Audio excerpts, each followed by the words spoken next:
1977년 여름, 시애틀에 사는 꼬마 패트릭 페인의 심장은 두근거렸습니다. 보고 싶은 영화를 위해 학교를 몰래 빼먹고 시내로 갔기 때문입니다. 러셀 벌거스와 그의 친구 스캇은 티켓값을 아끼기 위해 자전거를 타고 11km를 달려가서 5시간 동안 줄을 섰습니다. 줄이 너무 긴 나머지 밤새 기다리기 위해 침낭을 가져온 사람까지 있었죠. 그리고 이들이 기다리던 영화는 바로 스타워즈였습니다. 스타워즈는 그의 미국에서만 3억 달러라는 경이로운 흥행 수익을 기록하며 단순한 영화가 아니라 문화적 현상이 되었습니다. 사람들은 만났을 때 스타워즈를 봤냐가 아니라 몇 번 봤냐라고 물었습니다. 그런데 당시 사람들의 기억에 가장 크게 남은 것은 광선검도 마지막 전투씬도 아니었습니다. 바로 이 영화의 오프닝이었죠. 50년이 지난 지금도 당시 관객들이 그때의 충격을 생생하게 회상하는 것을 볼 수 있습니다. 대체 그 이유는 무엇일까요? 그들은 그날 무엇을 본 것일까요?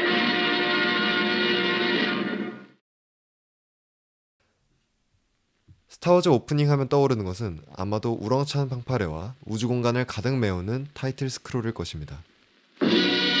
하지만 오늘의 주제는 그 스크롤이 올라간 뒤 본격적인 영화의 시작점입니다.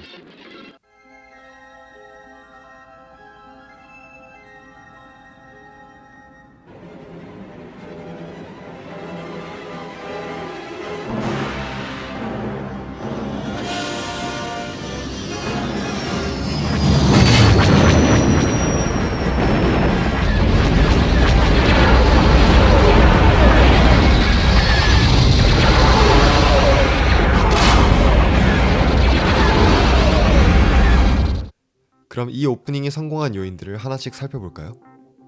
첫 번째, 직관적인 상황과 주제. 스타워즈의 주제가 뭘까요? 바로 작은 저항 세력이 거대한 제국에 맞선다는 것인데요. 감독인 조지 루카스는 작은 우주선과 거대한 전함을 통해 어떠한 등장인물도 없이 단 30초 만에 이 주제를 함축합니다. 관객의 집중력이 가장 높을 타이밍을 소중하게 사용한 사례입니다. 전투씬으로 시작하는 영화는 많지만 30초 안에 곧바로 전투를 뛰어들고 대립 구도를 정립하는 영화는 의외로 흔치 않습니다. 보통 긴장감을 조성하는 풍경 위에 감독과 투자자의 이름을 천천히 띄우는데 몇 분을 쓰곤 하니까요. 또한 등장인물도 없이 진행되기에 흔히 쓰이는 자기적인 상황 설명 대사가 나올 틈이 없었죠. 두 번째, 압도적인 이미지. 우주선의 뒤에서 찍는 구도가 가장 결정적입니다. 화면에 처음 등장한 반란군의 작은 우주선은 점점 작아지는데 관객들은 반란군이 무엇으로부터 저렇게 열심히 도망치는지 알 수가 없습니다. 그리고 갑자기 시야 뒤에서 나타나는 제국 전함은 그 끝을 볼 수가 없게 되어 있죠. 이때 제국 전함의 삼각형 실루엣은 소실점을 향해 자연스러운 가이드라인을 형성하며 관객의 시선을 우주선의 진행 방향으로 이끄는데요. 그 방향에 있는 끝없는 우주 공간은 전함이 무한하게 나아갈 듯이 보이게 합니다. 또한 우주선 전체가 뚜렷하게 보이는 딥포커스 심도도 그 거대함을 더욱 강화시킵니다. 재밌는 디테일은 제국 전함의 하부 디자인인데요. 평평한 선체가 이어지다가 뻥 뚫린 도크가 등장할 때 관객들은 이쯤에서 끝나나 하고 무의식적으로 어림짐작을 하게 되는데 이 예상을 몇 번이고 계속 뒤엎으면서 전함이 이어져서 상상 이상의 거대한 사이즈라고 느끼게 만듭니다. 수백 개의 작은 창문들의 모습을 통해 관객이 익숙한 창문 크기로 전함의 스케일을 체감하게 만드는 심리적 트릭도 사용되었습니다. 세 번째, 충격적인 사운드. 그 유명한 방파레를 제외하고도 이 30초 동안 존 윌리엄스의 웅장한 음악은 그 역할을 완벽하게 수행합니다. 제국 전함이 화면을 채울수록 음악은 점점 느려지고 강렬해지는데 전함의 거대함을 더욱 극대화시키죠.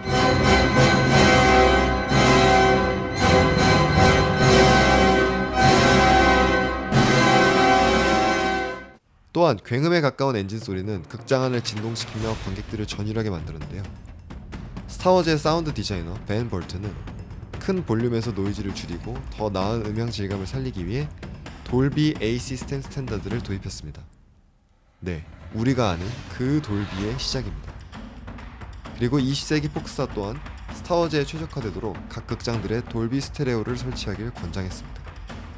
즉, 당시 관객들은 거의 생애 처음으로 머리 뒤편에서 들려오는 엔진 소리가 머리 위를 뒤덮으며 극장을 뒤흔들다 앞으로 나아가는 서라운드 사운드 경험을 한 것입니다. 감독인 루카스도 영화에서 사운드의 중요성을 깨달은 선구자 중 한 명이었고, 그는 이후 영화관과 홈시어터를 위한 오디오 규격 THX를 만듭니다.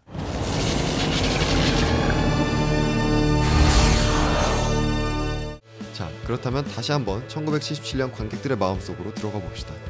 블록버스터라는 단어가 조스와 함께 이제 겨우 처음 등장한 때, 영화의 템포는 느리고 특수효과는 단순했던 때, 무엇보다 인터넷이 없던 시절 대부분의 관객들은 자신들이 무엇을 보게 될지 전혀 모른 채 극장에 들어갔습니다.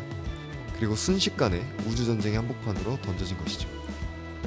그리고 이 30초의 충격이 가시기도 전에 관객들은 역사상 최고의 악역으로 꼽히는 다스베이더를 만나게 됩니다.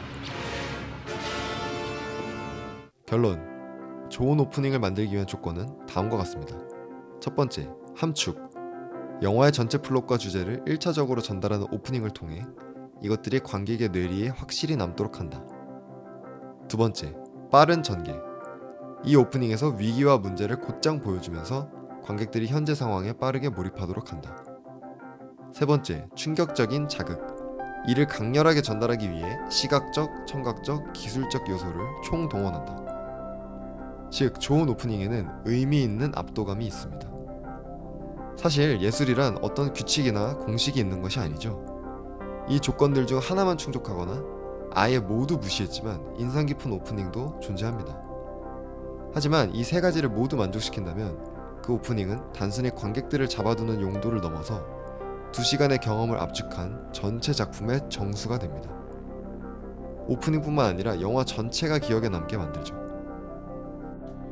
스타워즈는 이를 30초 만에 모두 해냈습니다. 이것이 그 30초, 그리고 이후의 2시간이 수십 년이 지났지만 사람들의 기억 속에 생생히 남아있는 이유입니다. 그리고 이 오프닝은 스타워즈 시리즈의 시작을 넘어서 이후 이어지는 화려한 블록버스터 시대의 서곡이었습니다.